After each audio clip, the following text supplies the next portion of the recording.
नमस्कार मित्रांनो, थोडक्यात पण सखोल सारांश प्रेरणादायी ह्या यूट्यूब चॅनलवरती मी प्राध्यापक प्रेमदास राठोड आपलं सर्वांचं मनपूर्वक स्वागत करतो।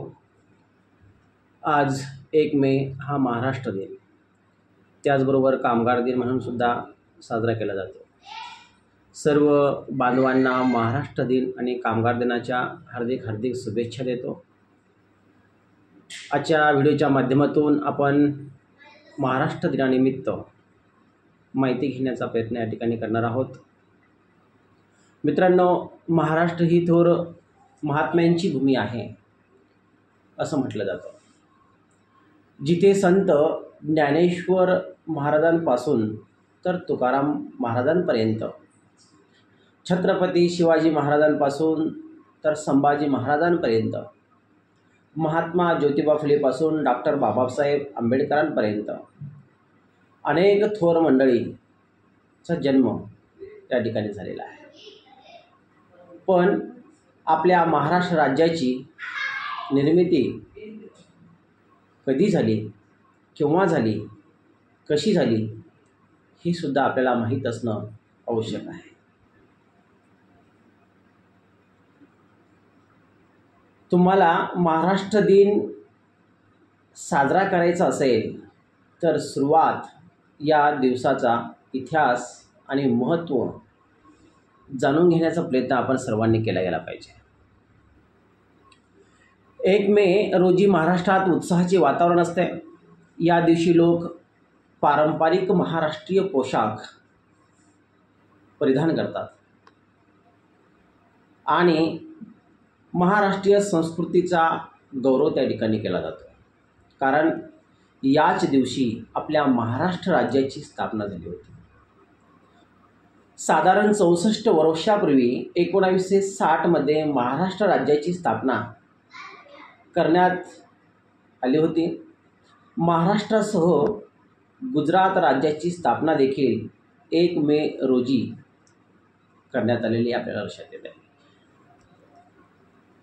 150 वर्षापासून ब्रिटिशांच्या आधिपत्याखाली असलेला आपला भारत देश हा 1947ला स्वतंत्र झाला। त्यानंतर भारतातील ब्रिटिशांची सत्ता संपुष्टात आली होती। देशाला स्वातंत्र्य मिळाले, पण राज्याची निर्मिती होणे अद्यापही बाकी होते। मग भाषा आणि प्रदेशानुसार राज्याची निर्मिती करण्यास सुरुवात झालेली आपल्याला अभ्यासाला मिळतं। मद्रास राज्यातील तेलुगू भाषिक भागामध्ये एक शक्तिशाली आंदोलन 1953 मध्ये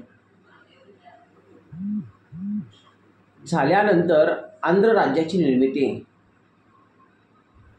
झाली ही आपल्याला अभ्यासाला येतं आणि राज्य पुनर्रचना आयोगाची नियुक्ती करण्यात आली। कधी? 1953 मध्ये। 1956 मध्ये संसदेने राज्य पुनर्रचना कायदा संमत केला। त्यामुळे भारतीय राज्याच्या सीमा पुन्हा रेखाटण्यात आल्याचे आपल्या लक्षात येतं। वास्तविक राज्य पुनर्रचना कायदा हा 1956 अंतर्गत अनेक राज्य त्या ठिकाणी निर्माण झाले ही आपल्याला कळतं। या कायद्याच्या आधारे कन्नड भाषा बोलणाऱ्या लोकांना मैसूर राज्य म्हणजेच कर्नाटक राज्य देण्यात आले। त्याचबरोबर तेलुगू भाषेतील लोकांना आंध्र प्रदेश जो राज्य आहे हा राज्य त्या लोकांना देण्यात आला। त्याचवेळी मल्याळम भाषेच्या लोकांना केरळ आणि तामिळ भाषेच्या लोकांना तामिळनाडू राज्य मिळालेलं आपल्या लक्षात येतं। राज्य पुनर्रचना कायद्यान्वये मुंबई प्रांतासाठी नवीन सीमा तयार केल्या गेल्या होत्या। मुंबईच्या प्रांताच्या सीमा मराठवाडा, विदर्भ, सौराष्ट्र, गुजरातपर्यंत विस्तारून नवीन राज्याची निर्मिती करण्यात आली होती। त्यामुळे द्विभाषिक लोकांचा मुंबई प्रांतात समावेश झाला असंही आपल्याला बघायला मिळतं. त्यात मराठीसह कच्ची व कोकणी भाषा बोलणाऱ्या लोकांचा समावेश होता. 1956 पासून संयुक्त महाराष्ट्र चळवळीद्वारे मराठी भाषिकांनी स्वतंत्र राज्याची मागणी करण्यास सुरुवात केली. दुसरीकडे गुजराती भाषेतील लोकांनाही स्वतःचे वेगळे राज्य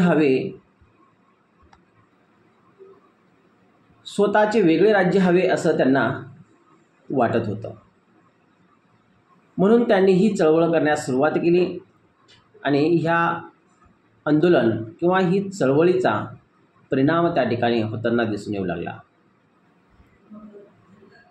त्याच वेळेस 1960 मुंबई पुनर्रचना कायद्याअंतर्गत महाराष्ट्र आणि गुजरात अशा 2 राज्याची निर्मिती झाली. आजही आपल्याला बघता येतं, अभ्यासता येतं. मित्रांनो, 1 मे 1960 महाराष्ट्र आणि गुजरात ही 2 राज्यांची निर्मिती झाली. सर्वप्रथम 1953 आपल्याला आंध्र प्रदेशापासून राज्याची निर्मिती झाली लक्षात येते. तर आपल्या महाराष्ट्र राज्याची निर्मिती ही 1 मे 1960 पासून झालेली आहे. म्हणून 1 मे 1960 म्हणजेच 1 मे हा दिवस जो आहे महाराष्ट्र दिन व कामगार दिन म्हणून साजरा केला जातो. डॉक्टर बाबासाहेब आंबेडकरांनी, भारताचे महामानव भारतरत्न डॉक्टर बाबासाहेब आंबेडकरांनी कामगारांच्या हितासाठी त्यांच्यासाठी कायदा संमत केला. म्हणून हा दिवस कामगार दिन म्हणून सुद्धा साजरा केला जातो. मित्रांनो, आपण महाराष्ट्र राज्याचे रहिवासी आहात. महाराष्ट्र राज्याची राजधानी ही मुंबई आहे. आपण ह्या मुंबईचे, या राज्याचे रहिवासी आहोत. म्हणून आपल्या महाराष्ट्र राज्याबद्दलची थोडक्यात माहिती आपल्याला असली गेली पाहिजे. या हेतूने हा आजचा व्हिडिओ तयार करण्याचा प्रयत्न केलेला आहे. व्हिडिओ जर आपल्याला आवडला असेल तर नक्कीच लाईक करा, कमेंट करा आणि सबस्क्राईब करण्यासाठी विसरू नका. सर्वांना पुन्हा एकदा महाराष्ट्र दिनाच्या व कामगार दिनाच्या हार्दिक शुभेच्छा देतो. याच ठिकाणी थांबतो. जय हिंद, जय महाराष्ट्र.